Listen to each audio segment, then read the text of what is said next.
afternoon, and welcome to City Club of Portland Friday Forum. City Club is where we bring civic-minded people together to make Portland and Oregon a better place for everyone to live, work, and play. I'm Karen Curvin, president of City Club, and I would like to welcome members and guests alike, those of you who join us today at Sentinel Hotel, and those of you listening on OPB Radio or watching on Portland Community Media.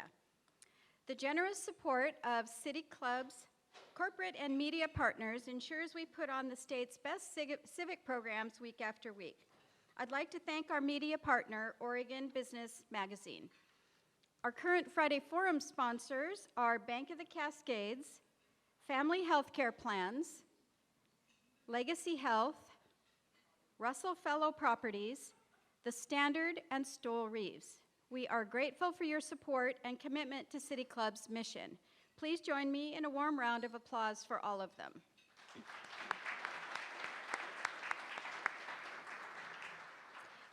Next week, we will host the State of the City with Mayor Charlie Hales.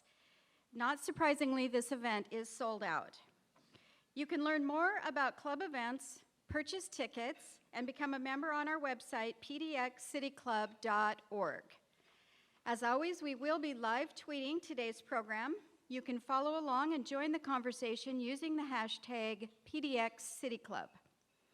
After our program, I will facilitate a question and answer session with the audience and Dr. Hood. Members, please come to the microphone to ask your questions. And for all of our audience members, please locate the index cards on the centers of your tables and write your questions on them during the forum.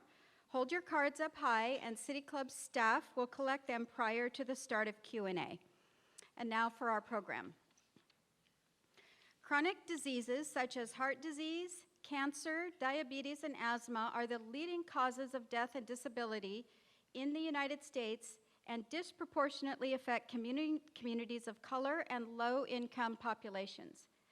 When we look at inequality in Portland, in Oregon, and around the country, little feels more relevant and pressing than unequal outcomes in health and expected lifespan from one part of our community to another. Today, we hear the first of three programs that come at this topic from different vantage points. Join us again on March 6th and April 24th to continue the conversation. To say that today's speaker has been a pioneer in the sciences is a dramatic understatement. Dr. Lee Hood was part of the original team of scientists who mapped the human genome, where he developed the core technology needed to accomplish that task. Hood has made many seminal discoveries in the fields of immunology, neurobiology, and biotechnology, and most recently has been a member in the development of systems biology. He is one of only 15 individuals elected to all three national academies, the National Academy of Science, the National Academy of Engineering, and the Institute of Medicine. Hood has founded or co-founded 15 different biotechnology companies, including Amgen, Applied Biosystems, Rosetta, Darwin, Integrated Diagnostics, and Indy Molecular. Dr. Hood works in partnership with the M.J. Murdoch Charitable Trust. Please join me in thanking the Murdoch Trust for making this program possible and in welcoming Dr. Lee Hood.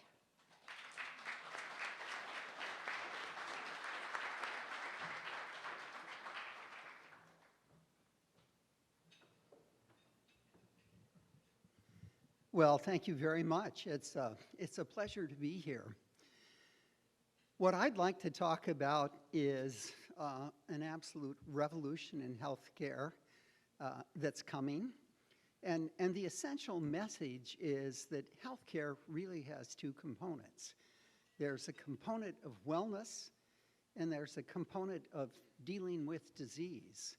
And what I'd like to do is briefly tell you about the journey I took in coming to insights and how we are going to transform healthcare in the future. I remember being a young assistant professor at Caltech back in 1970 and realizing that both biology and disease were enormously complex, and we needed new kinds of thinking to attack that complexity. And the new type of thinking that emerged, and it took a fair amount of time, was something we call a systems approach to complexity. So to explain it very simply, imagine the fable of the elephant with the 6 blind men, and each of those people feel a different part of the elephant, and they think they have the essence of the elephant, the tail, the trunk, the leg. And what a systems approach to understanding the elephant would do is combine all of those observations together to give an integrated picture of what an elephant was. But what was really clear at that time is we didn't have the means of thinking about complexity. We certainly didn't have the technologies and the appropriate analytic tools. And it was 3 or 4 years later, I remember reading a book that really transformed my life and how I thought about this kind of problem. And that was a book by Thomas Kuhn called The Structure of Scientific Revolution. And it was about paradigm changes in physics. So a paradigm change is something that transforms how we think about a particular area of science.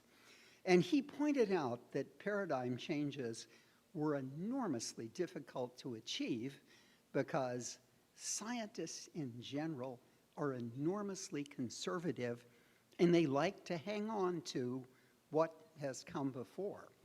So I had the good fortune over the next 40 years or so to participate in 5 paradigm changes that on the one hand dealt with complexity, and on the other hand led to this whole new view of medicine we'll be talking about.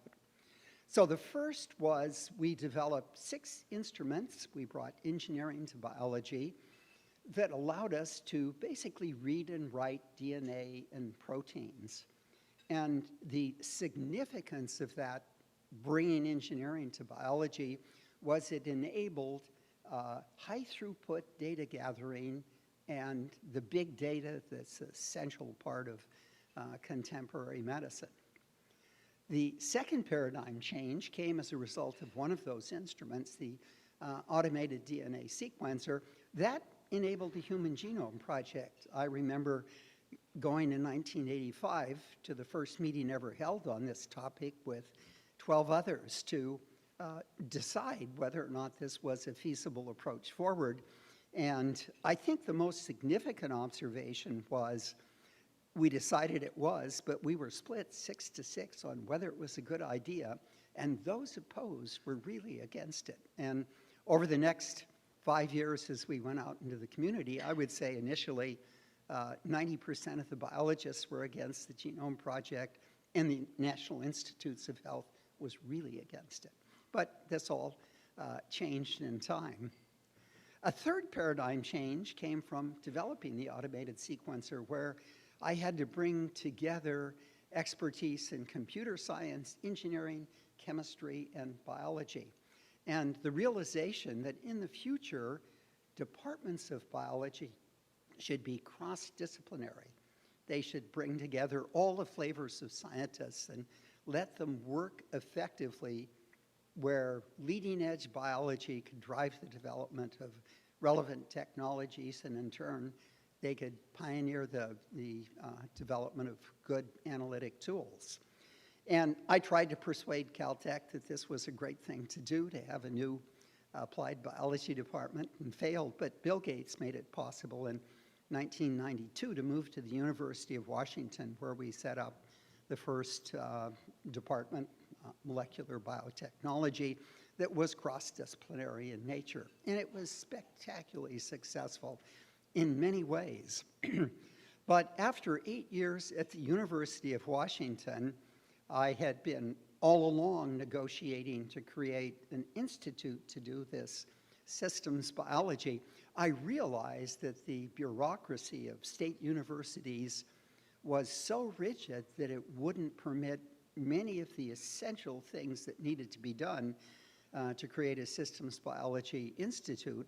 So I resigned and then started the Institute for Systems Biology in the year 2000.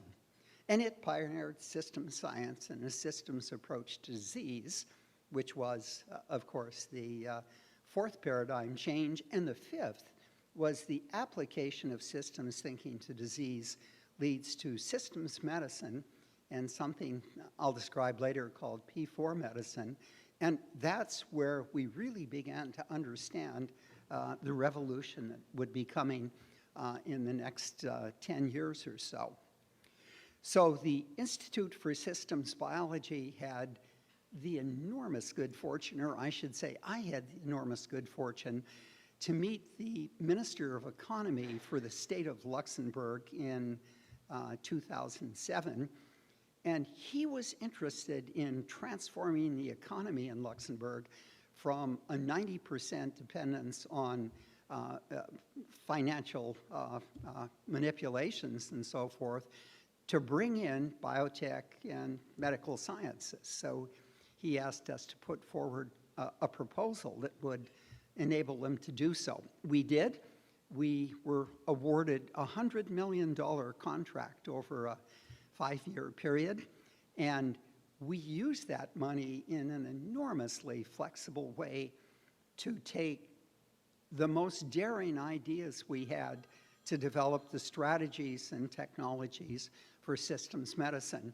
We developed approximately 10 of these, and that placed us at an incredible tipping point. And that tipping point led to the insight that medicine in the future would be the 4 Ps, that is, predictive, preventive, personalized, and participatory.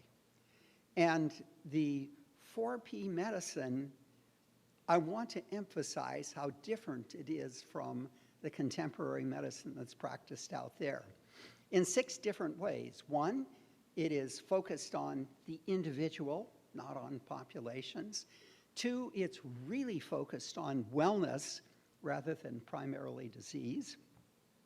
3, it's all about creating data clouds for the individual of many different types of data. In fact, data clouds that have billions of different features in them. So we define with enormous precision what each of us are, and we have the computational tools to be able to analyze that information so as to create what we call actionable possibilities.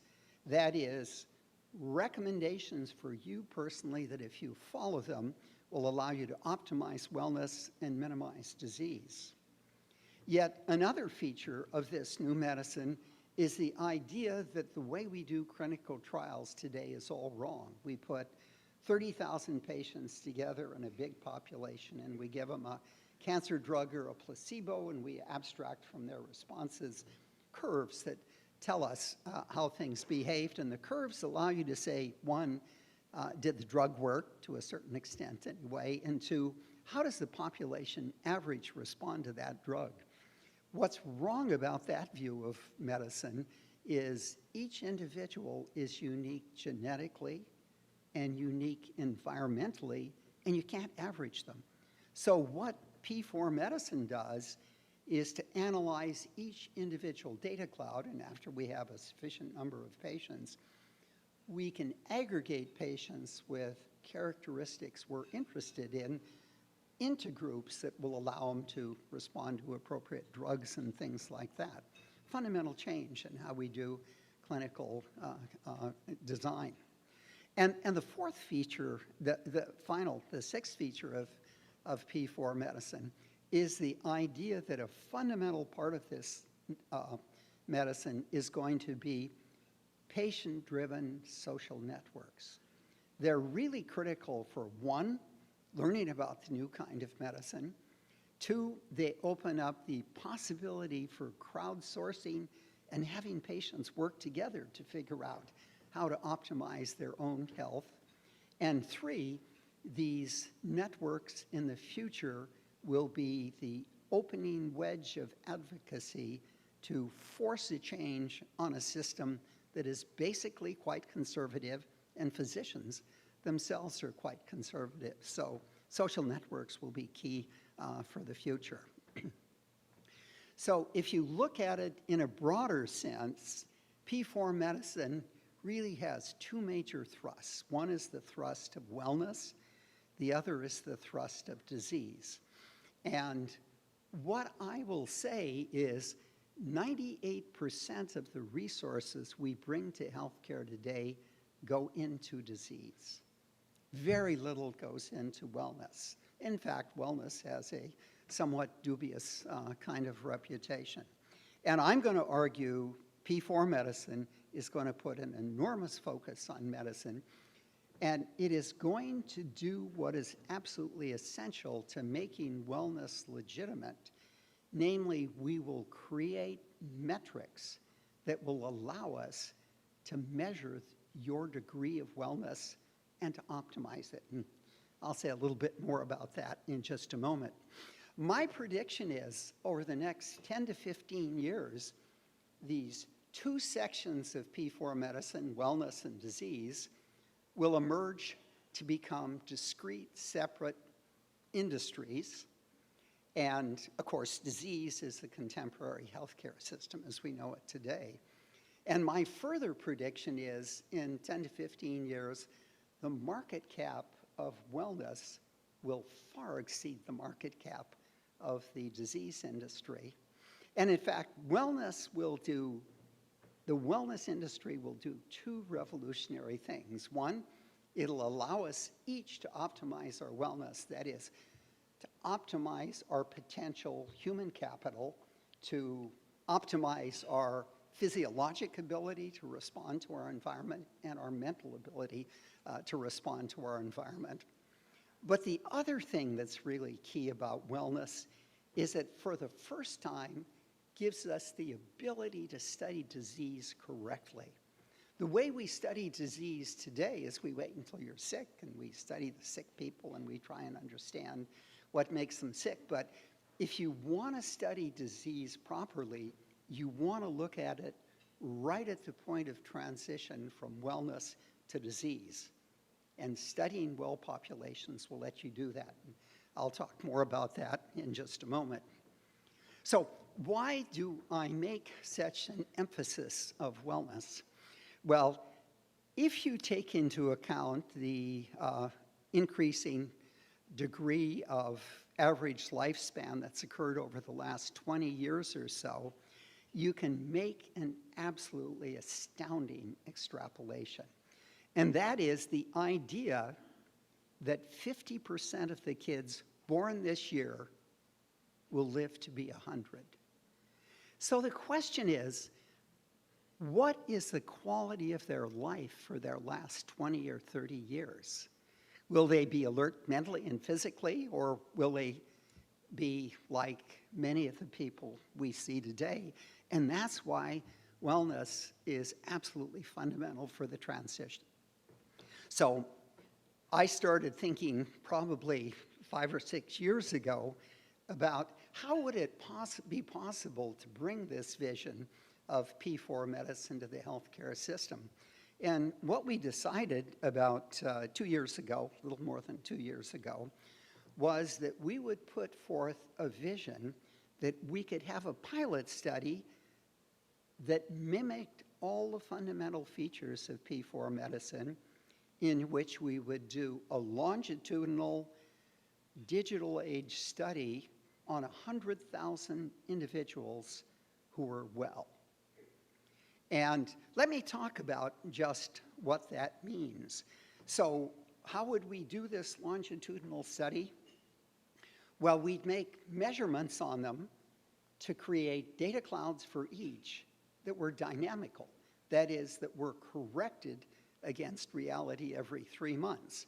We would do the whole genome sequence, and then we'd analyze blood and urine and saliva, and we'd do clinical chemistries and analyze proteins and analyze metabolites, we would actually, every 3 months, sample your gut microbiome. These are the microbes that live in your gut and have an enormous influence on your wellness or on propensity to disease.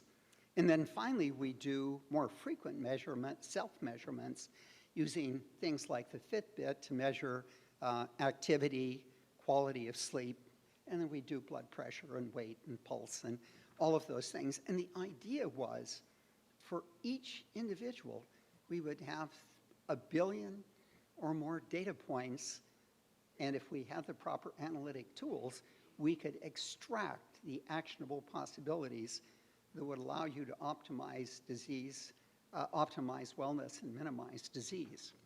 But if we think about this project in a little broader context, you immediately see what I meant about wellness being the key to understanding disease.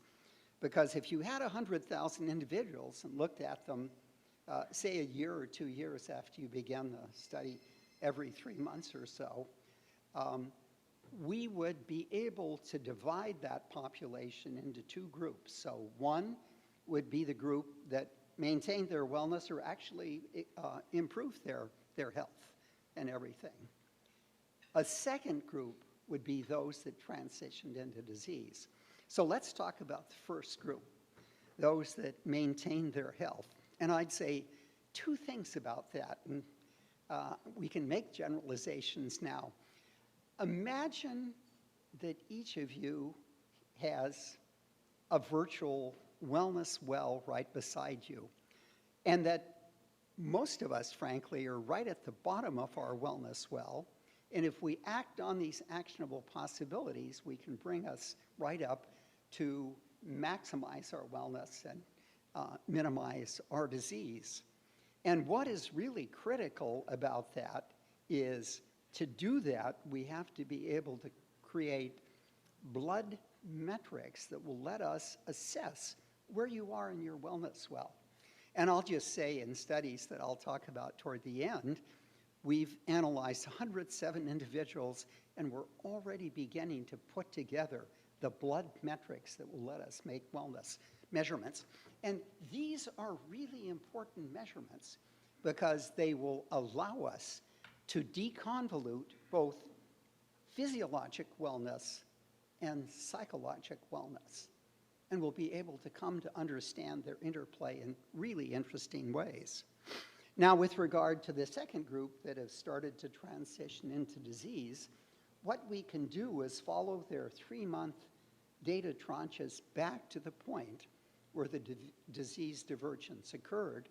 We can use systems approaches to come to understand the basic mechanism of that earliest part of disease, and we can develop early diagnostics and therapeutic approaches that will let us then aid in transitioning the individual from the wellness trajectory, from the disease trajectory, back to the wellness trajectory. And when we do so, we save society all of that downstream part of the trajectory that would have cost dollars to deal with chronic disease and things like that. So from the data clouds, we can extract the actionable possibilities.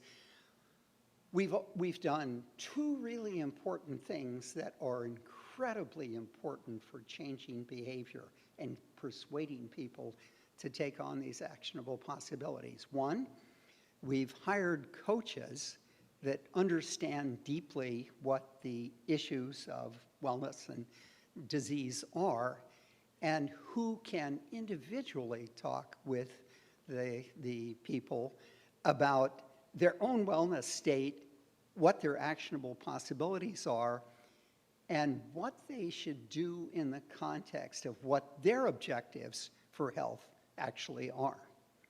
So just explaining things to people and encouraging them is one fantastic motivation for changing behavior. But a second motivation is you can allow them to see the data cloud for the next data gathering after they've made an actionable decision, and you can show them where the data cloud has moved in exactly the right direction to take you to optimize wellness and or to minimize disease. So what we plan to do, 100,000 is an enormously ambitious number, is this year to do 100 individuals, and we have done that. We'll talk about that in just a minute. The next year we'll do 1,000 to 5,000. The following year we'll do 10 to 20,000, and finally get up to 100,000. But what I'd like to talk about now is the study of 100 pioneers that we began this March. We've gone through 3 distinct data gatherings, and it's now, this study is at an end. Roughly 10 months later, we've analyzed the data, and I can say the results are spectacular beyond our belief. But let me give you examples of the kind of things we've observed. Number one, remember that we selected these people because they testified, each of them, that they were well. So we saw that 91% of these well people in the first blood analysis had major nutritional deficiencies that could be corrected. We saw that 68% of them had major inflammatory challenges. Some were minor, some were really major, that could be corrected. We saw that 52% of them were heading toward diabetes. And in fact, what we can say is there were 7 individuals that were frankly pre-diabetic that in that 10-month period have now been brought back to normal. So, I mean, some really striking observations. And the basic bottom line is, after we got all done, each of these 100 well people have multiple actionable possibilities they can use to improve their health. But I'll give you several other examples. We observed that 3 of the 100 individuals had excessively high levels of mercury. And this is a typical yuppie example of wellness. It turned out that all 3 ate excessive amounts of tuna sushi. And the first one who responded substituted salmon for tuna sushi, and in 2 months, his mercury level was half what it was before, and in the third tranche, they're back approaching normal. So be careful about eating fish, cooked or not cooked, that are at the high end of the food chain in the oceans, and tuna is one of the worst. Another observation we made is 3 of the individuals had excessively high levels of lead, and this is really dangerous because it doesn't go away easily. And the worst one by far was pretty young, and where that came from is an intriguing study. We're doing an N of 1 study on this person, trying to assess where all this lead came from. But he's now under chelating therapy to remove the lead from his body because it causes neuronal loss, so you don't want to have high lead levels at all. But another area that shows the interesting interplay of the genome with nutritional deficiency is we observed that 90 of the individuals in this cadre were deficient, and some really deficient, in vitamin D. And I'll say, vitamin D deficiency is nothing to fool with. It causes neurodegenerative losses. It gives you difficulty in bone maturation and things like that. It can cause really severe asthma, especially in younger people, and on and on. So it's very easy to say, well, this is Seattle. They didn't have vitamin D because they never saw the sun. But it's much more complicated than that, because it turns out when we did the genome sequences, we knew that there were 6 variants in 3 genes, and each of those 6 variants blocked in different ways your ability to uptake vitamin D. And what we were able to show beautifully in the first tranche of data, if we bin the patients into those that had 5 or 6 of these deficient genes, those that had 3, or those that had one or two, there was absolutely a linear distribution from low to high of vitamin C. And even more, those individuals that had multiple deficient genes required enormously more doses of vitamin D to elevate them back to normal than did those that did not. So you need the genetics as well as the environmental measurements to really do things well. And we could show that for cardiovascular disease. We could show that for a whole variety of other diseases. But the bottom line was, again, all of the 100 individuals had multiple actionable possibilities. I would say the 100 pioneers have really learned two very fundamental things from this study. Number one, your genes control your potential. They don't control your destiny. In most cases, if you're determined to change your behavior, you can work around limitations your genes have imposed on you. And I emphasize most cases. There are some things that's not really true for. I think the second thing that we observed was almost everyone realized from this study what is really key is to realize you have to be responsible for your health. You're the one that can really optimize your health. You can't go to doctors who look at patients in terms of population averages. You have to understand what you are and what your dynamic data cloud are all about, and you have to act on the actionable possibilities that you have.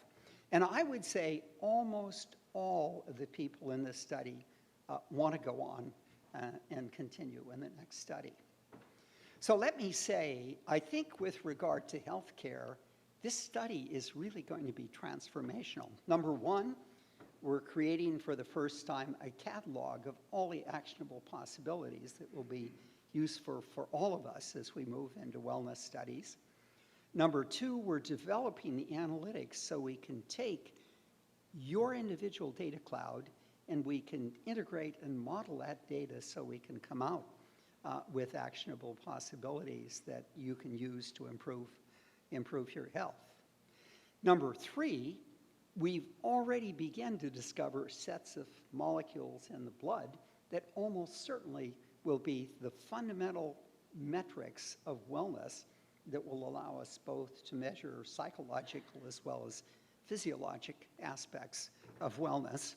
And number four, we're beginning to see really interesting disease transitions.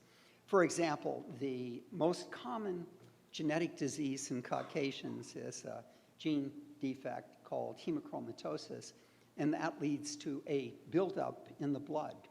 And if you have two bad copies of this gene, what happens is the iron begins first to destroy your pancreas, leading to diabetes, then your liver, leading to fibrosis and liver cancer, and finally, it leads to cardiac decompensation. Most frequently, hemochromatosis presents by the cardiac failure, so it means you're already a chronic invalid for the rest of your life. We discovered 2 of the 100 individuals had 2 bad copies, enormously high iron levels, and they're very actionable. You bring them back to normal just by bleeding initially every 3 or 4 weeks, and then later you can probably do it every 6 months or so. But we have done 2 important things. One, this individual is safe. Neither of them had any damage with any of those organs, at least that we can discern at this point in time. And even more important, they've both gone back to their families to have them tested so they can see whether there are family members that they have to worry about as well. So that's a really beautiful example of the earliest disease transition, which really got reversed. But if you want to calculate cost savings for healthcare, just figure out how much it costs to treat someone with chronic hemochromatosis for the last 40 years of their life, and all of a sudden, you don't have to do that. So those are the kind of savings that you can see. Another area that's important is we're creating a database from which we can create companies that will foster this whole new wellness industry. And I'll just say, I'm really excited about the possibility of making the Northwest a center for this new wellness industry. So I think Portland should figure out how to join the bandwagon and get involved in these kinds of things as well. And the final thing that I would say is we are now working on new kinds of blood and urine and so forth measurements. And what we want to be able to do within a 5 to 10 year period is transfer all of the measurements into your smartphone, be able to take a droplet of blood and make all the measurements you need from that. And it means you have an at-home assay that you can then broadcast to an analytic center. And they can identify your actionable possibilities, and we'll tell you ways that we can go about doing that. But the final point is, what I've described has all of the 4 Ps we talked about earlier, and it's the opening wedge for bringing P4 medicine to the healthcare system with the ability to improve your health, with the ability to significantly decrease cost, and with the opportunity to create innovation. That's really going to be transformational. But let me just say, I think it also has some broader societal implications that are intriguing. What the things I've done are going to do is lead to a digitalization of medicine, that is smartphone assays, and many other things that we haven't talked about. And the reason that's important is it's the digitalization of medicine that will be one of the driving wedges for the democratization of healthcare. And I'll give you an example. In 1990, could any of us have imagined in a small rural village in India that a woman could make a living for her family with a cell phone, which is the digitization of communications? And I'll argue that this digitalization of medicine and of healthcare is going to let us take this kind of medicine to the developing as well as the developed world. That is, it is truly going to be a democratization of healthcare that is absolutely unimaginable. And of course, it's really easy to poo-poo and say that, oh, it's all this technology, you're not going to get it done, it's impossible. But you would have said the same thing about a cell phone in the 80s, and it's all happening before our eyes. I think a second thing is it's going to promote an enormous degree of innovation. The data we're gathering will be the fuel for coming to understand more about optimizing wellness, more about disease transitions, and avoiding disease, and each of those raise a whole myriad of opportunities for new kinds of companies and so forth. I think a third area is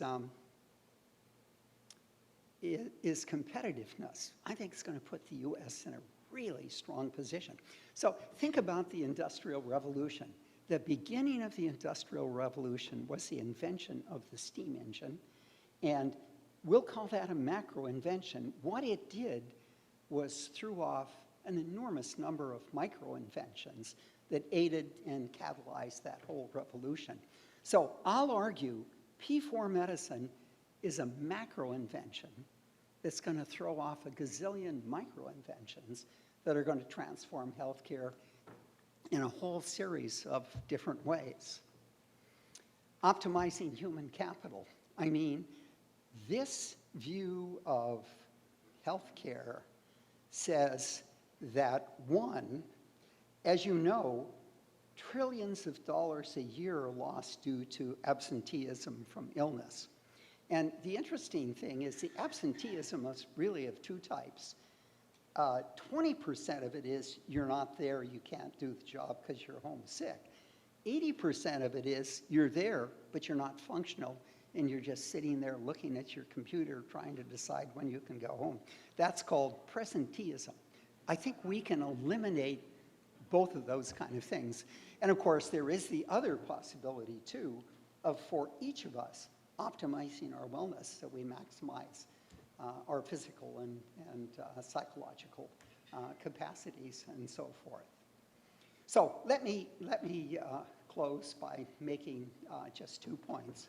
One, I think the revolution we're coming to is going to be capped by this democratization of healthcare, and it's going to mean healthcare of the type I'm describing can reach out to every part of the world and include every part of society.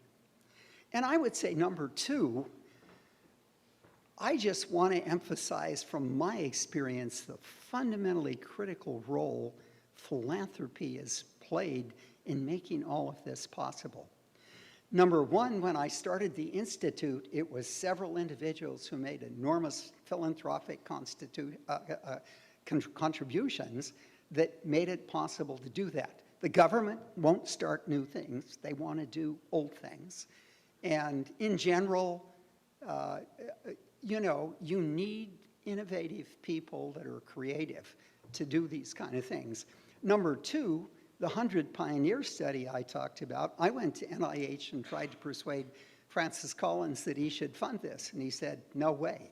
It's not been proven, he doesn't have the money, he's not interested in it. It was all funded by philanthropy. So I just want to say how important I think philanthropy is, and frankly, I really admire Phil Knight for giving enormous resources to at least create the possibility of transforming how we deal with cancer. So anyway, been a pleasure to talk to you. Be glad to answer questions.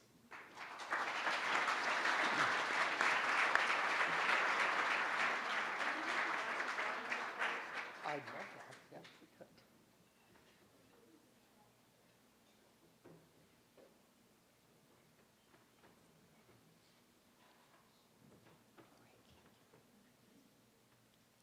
So I'd like to thank Dr. Hood for his remarks, and now we'll go to a question and answer period. If you have a written question on an index card, please hold it up high so that City Club staff can collect it from you. We will now take questions from the floor. As always, we invite members to the microphone to ask their question. Asking questions at Friday Forum is a benefit of City Club membership, and membership is open to everyone. Before asking your question, identify yourself as a City Club member. Please only ask one question and ask your question as succinctly as possible. If I flash a large question mark, it means please wrap up your question. Hello, my name is Kelly Barnes. I'm a City Club member. Dr. Hood, thank you for your presentation. I happen to be a physical therapist and dealing with collagenous disorders, often inflammatory in nature, autoimmune related. And many of my clients are now seeking genetic mapping for individual data for methylation and other issues. I'm curious, with the genetic discriminatory protection that exists for healthcare insurances as well as employment, if they could potentially extend for disability and life insurance, because some clients are concerned about that data not yet being protected. Could you comment on that? Yeah, I could. There is a national act called GINA that forbids discrimination either by employers and or insurance companies and things like that based on genetic data. It clearly doesn't cover all types of insurance like long-term disability and those kind of things. There are efforts to bring that together under coordinated efforts, but for ordinary health insurance, they are covered. But I think the really important point in this deals with security. And I'll just say, I think there are very, very powerful tools out there for providing security against maybe everybody but the Russians or the North Koreans. And you have a lot less probability of worrying about your data being lost that way. For example, when we built the database for the 100 Pioneers, we actually hired a computer firm that specialized in security to try and break into our database, and we got a A+ grade on that kind of possibility. So there are the two issues. Is it secure, and And will there be discrimination? With regard to discrimination, I think we've made major steps, but we still have some to take. Thank you, Dr. Hood. Great presentation. My name is Richard York, and I'm a member of the City Club. I have a question about how you're going to deal with two of the biggest segments of the American economy. The first is the pharmaceutical industry, because if you pursue a wellness practice, you're going to need a lot less drugs. And the second, and even bigger, is the medical industry of hospitals, clinics, doctors, insurance companies. If you pursue wellness, you're going to affect both of those sectors in a big way. Yep. How do you plan to present it to them to get them to go on board? Okay, well, I can answer both of those questions. Number one, in the last year, Big Pharma has come to the realization that systems approaches are critical for making drugs. And in fact, they're very excited about this, programs like this Pioneer program I described, because, for example, what we can do now is take a large population and we can identify the 20 or 25% of that population that are susceptible to Alzheimer's. We can put them into this kind of study, and we can see their transitions at the very earliest stages. And there are now some new approaches to Alzheimer's that say if you can capture it at the very beginning, you can delay this disease with therapy, nutrition, exercise, and other approaches up to 5 to 10 years, which may be what we need until we get a cure. So the drug companies are really interested in looking at susceptible populations to be able to test out early the drugs that they have. So I think they're going to be aligned in a fantastic way with the wellness to disease transitions and the possibilities that it brings. Now, with regard to the conservative nature of the healthcare system and physicians and insurance companies and so forth, there are a lot of things I could say, but I think in the end, the most powerful and compelling arguments are going to be the social networks by individuals who say, I don't like the old medicine. I would say about 60% of the physicians for the pioneers really bought into this, were enormously enthusiastic, wanted to come and talk to us about it. I had 3 or 4 physicians come and say, could I help them get a wellness? They wanted to shift from internal medicine to wellness. So, I mean, I think there is a revolution that's starting, but there were 30% that are resistant. And I think the way you deal with the resistant ones is you recruit the young ones and you let the old ones just fade away. It's the best way to make paradigm changes happen. You don't have to argue with them. So, but I think patients and social, or individuals and individual activated social networks are going to be enormously compelling forces for change. Several of the pioneers changed their physicians over disagreements on whether this was good or bad. So I think the indications are really positive. The other thing I would say, if we really, I'm talking in a week or so with the Prime Minister of Iceland about the possibility of bringing this program to their entire population of 300,000.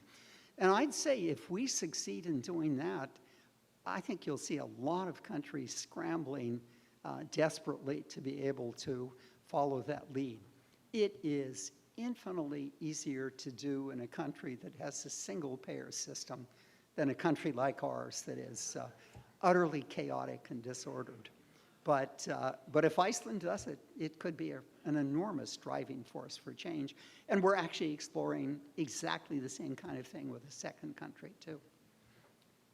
My name is Ellen Hopper. I'm a City Club member, and my question is about nutrition. I'm wondering if you could recommend a reliable source where we can get information about nutrition. And you just touched on it a little bit, but I'm assuming that you think it's very important. And we were talking about big farm. We have big ag to deal with. And so where can we get good information about nutrition? So what I would say is my colleague Gretchen Sorensen is right there at the table. If you get my email or Gretchen's email and write and say you'd like this information, we'll send it to you, because it's a series of different things. You can't just say one thing if you're really interested. There is an excellent book on this, but we'll send all that information for people who are interested. Chris Andre, City Club member. Dr. Hood, I came in a bit late, but I'll be listening to this later on when it's rebroadcast. This is exactly what we need to hear. My question is this, and it may seem a little bit off, but we have a problem in what are the so-called timber counties who can't figure out another way of sustaining themselves besides cutting down trees. Oregon is constantly looking around for like hubs, like Portland, that would generate smaller outlying focal points of new industries that would provide innovative, creative, exciting jobs that I can imagine that this would indeed be expected to generate. Is there any sort of momentum in that direction to establish these outlying points of industry in this field? So I think the classical way of doing this is the changes are often catalyzed by academics that come up with the idea and do the initial work. And in that sense, the database that we'll be creating first with 100 individuals and later with 100,000 individuals will be absolutely transformational. So the point is, if Oregon wanted to get involved in this kind of thing, a really good way to go about approaching it would be to have the Oregon Health Center really take on some of these projects and create this kind of information and attract the innovative, creative people that could generate these startup company opportunities for the future. I think, I argued that the wellness industry will exceed the classic disease industry in a few years. There are enormous opportunities now. Look, we're right at the starting point of creating the companies that will be the Googles and Microsofts and Oracles of healthcare.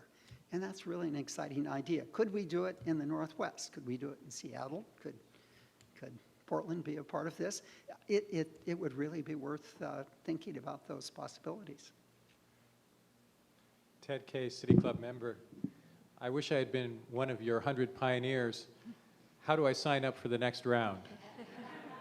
You send an email to Gretchen and we'll put you in the database, and we already have about 400 people that want to be on the next set, and so you'd be included.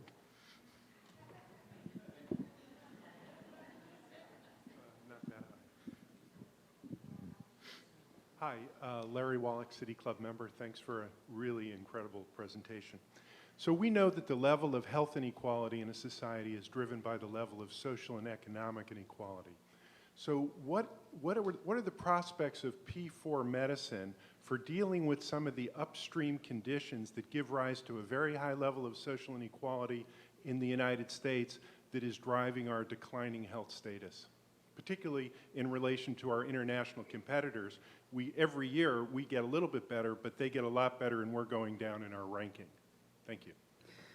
Well, that's really a fundamental question, and I would say that is not directly something that P4 medicine can contribute to, except if governmental agencies really get excited about P4 and push it. And let me just say, Obama's speech a few days ago had a quick line or two in there about personalized medicine and precision medicine.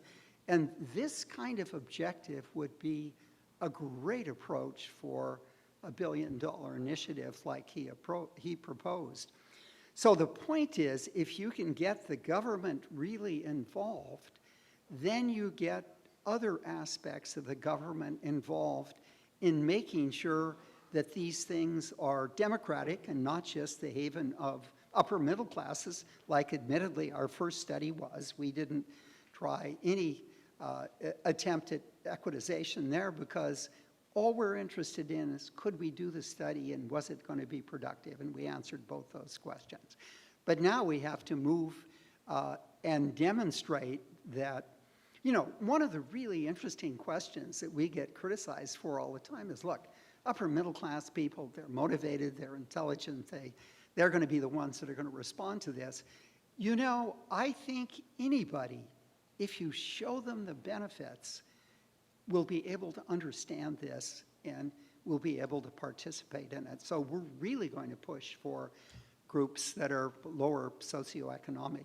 I can talk with people who are interested about that. But I think the key is to democratize this from the beginning to the largest extent we possibly can, getting the government involved and making them realize the kind of changes that will facilitate these kinds of programs. My name is Steve Katz, and I'm a City Club member. And so I have two questions, fast questions, actually.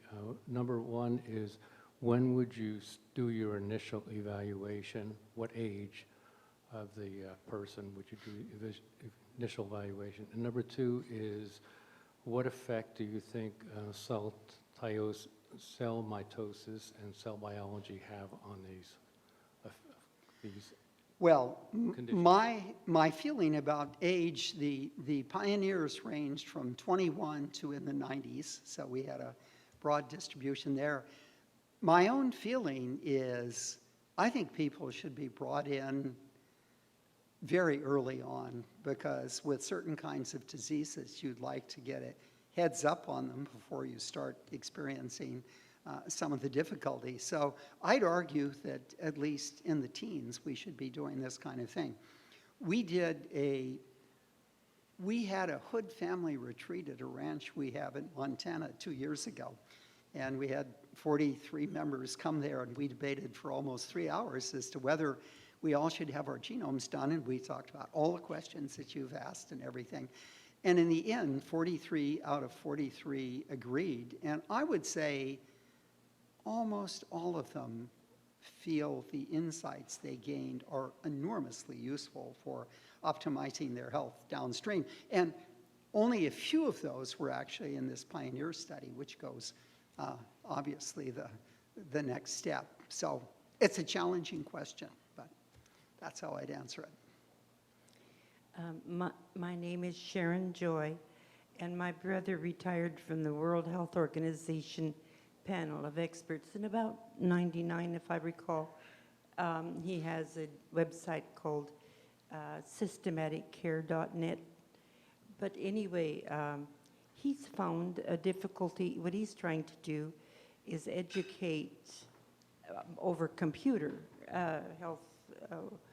And he's found that the schools or the universities and the teachers who have the jobs in the universities and the people who have learned from the universities are the biggest resistors, because they too need a job and for innovation.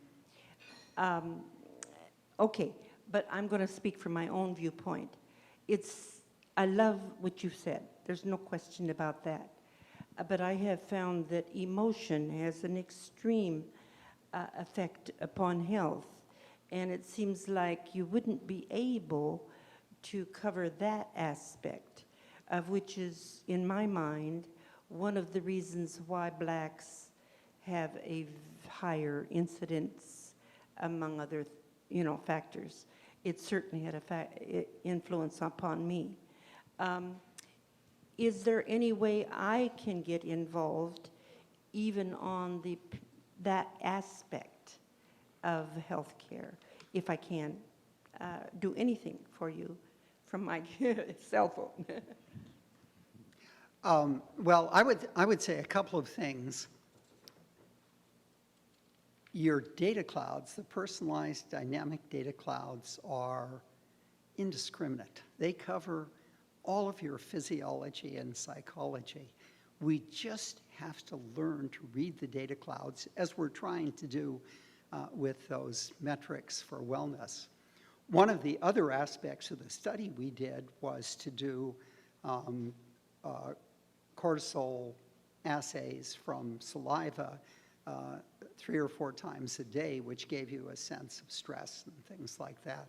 And we had psychological questions that included those kind of things.